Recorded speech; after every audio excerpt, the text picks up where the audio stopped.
So what we're going to do here is piece together a really disturbing digital trail. This is a ghost story for our time, you know? It's not told in some dusty old book. It's told through scattered text messages, desperate pleas, and super cryptic online warnings. We are literally going to dissect the anatomy of a digital haunting.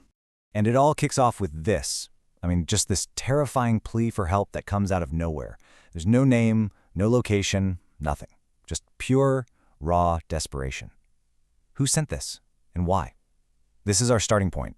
Our first breadcrumb in a trail that, trust me, gets a whole lot darker. All right, so where did this nightmare even begin? Well, it started with a new house and a very, very strange set of instructions. This was the welcome that was waiting for our protagonist. At first glance, this seems almost charming, right? Leave your worries in your shoes at the door. Kind of poetic. But as we're about to find out, the worries were already inside, just waiting. This nice little welcome message, it's hiding something much, much darker. Okay, now check out the house rules. They are so specific. The cookie thing, that's fine, an allergy warning. But the others, close the curtains before 8 p.m. And that first one, wow. If the phone rings, do not pick it up. Who leaves a rule like that? That's not a suggestion. That's a serious warning. It feels like a test. And boom, just like that, the number one rule's broken. You have to wonder, was it defiance? Or just, the sheer annoyance of a phone that just won't quit? Honestly, it doesn't even matter. That one little action, picking up the phone, that's what opens the door to everything that comes next. The trap has just been sprung. But here's where it gets really interesting. The threat doesn't just stay in the house. Nope, it evolves. It leaps from the physical world right into the digital one, finding a brand new and, frankly, more terrifying way to spread. And then we get this absolutely frantic warning about a cursed TikTok video. Think about that. The source of the fear is no longer an old-school telephone in a spooky house. It's a piece of viral media.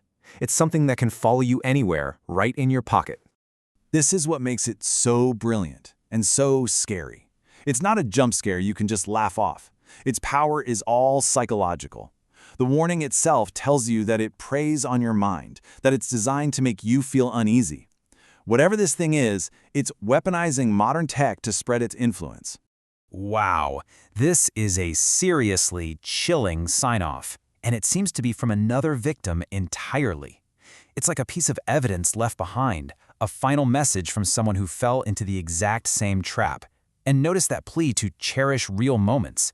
It's a warning about the digital world that completely consumed them. So this makes you ask a really important question.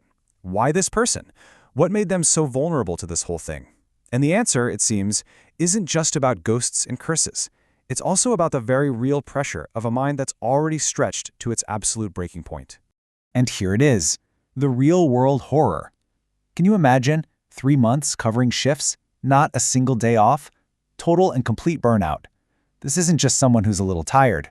This is a person whose mental defenses have been completely eroded, which makes them the perfect target for something sinister. Man, this is just heartbreaking to see. On the left, that's the draft. That's what they desperately need to say for their own sanity. And on the right, that's what they actually send. They know they need a break, but they just fold immediately. It shows someone who feels totally powerless, who can't say no even when their own well-being is on the line. And this just seals the deal. The amount of anxiety and fear over being just 2 minutes late, it's overwhelming. This isn't a healthy job. It's an oppressive environment that's ground our protagonist down into a state of constant stress and apology. So as the mind gets weaker and weaker, the body starts to, do its own thing. The haunting isn't just some external force anymore. It's becoming physical. Our protagonist is starting to get scared that they're losing control of themselves completely. This is a terrifying turning point. The paranoia is just off the charts now. It's not just about weird house rules or a cursed video anymore. Now it's the fear of not knowing what your own body is up to when you're asleep. The threat is officially coming from inside. And the solution they're given is, in itself, so unsettling. Using technology to spy on yourself, setting up a webcam to watch for the monster you're afraid you might be becoming at night, you just know this is setting up for a really horrible reveal.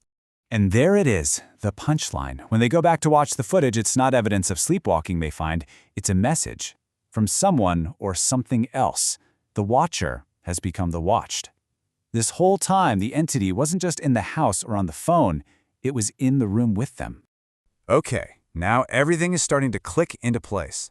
The broken rule, that cursed video, the insane stress from work, the sleepwalking, they weren't separate events. They were all part of a planned attack. And now, the entity is finally ready to show its hand. At this point, our protagonist is completely aware that their senses are under assault. They're questioning their own sanity, but what they're hearing is very, very real. The whispers aren't subtle anymore. They are direct messages from whatever this thing is. And here we go. This is basically a confession from the entity itself. I watch you fail. That's the crushing work stress it used. I whisper in the night. Hello, that's the phone call they were told not to answer. I make you walk, the sleepwalking they were terrified of. It's all been orchestrated, like a puppet master pulling the strings of a tired, vulnerable mind. So this is the end game. This was never just about haunting or scaring someone. The goal is a complete takeover, a spiritual eviction. This is it, the final, terrifying declaration of what it wants, the whole reason for all this torment. Which leaves us with this final haunting question. Is this whole story about a supernatural entity from beyond? Or is it maybe about how extreme stress, burnout, and anxiety can create their own kinds of demons, breaking down the walls between our world and our nightmares? So really, when the mind is weak, what or who gets in?